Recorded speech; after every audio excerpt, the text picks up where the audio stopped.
Hello friends, आइए question देखते हैं। State with reasons whether the following statement is true और false. When debentures are issued as a collateral security against any loan, then holder of such debenture is entitled to interest both on amount of loan and on the debentures.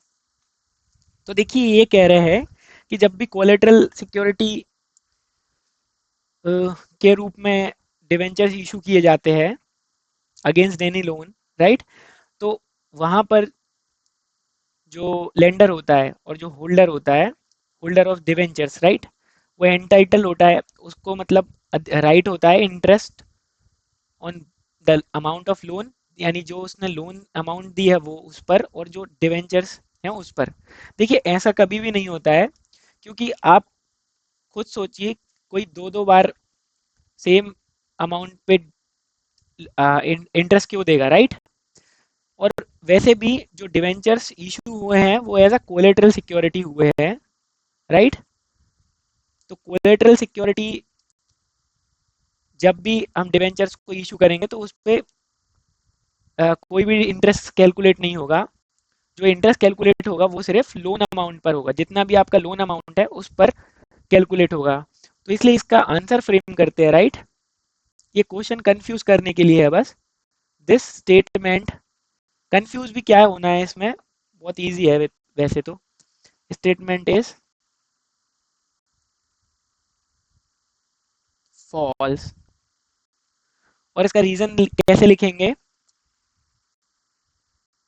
कि debentures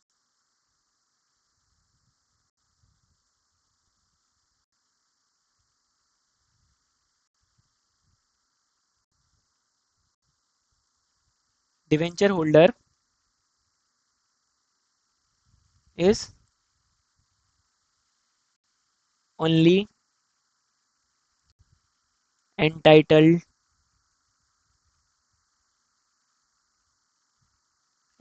to interest on loan, right. जो debenture holder होता है वो सिर्फ interest on loan के लिए entitle होता है, not on interest on, not for interest on debenture. और देखिए इसकी एक कंडीशन हमने डिस्कस करी थी पहले, कि अगर कंपनी फेल हो जाती है ये अपना लोन पे करने में ड्यू डेट पर, तो ये जो है होल्डर, वो डिवेंचर होल्डर बन जाएगा, राइट।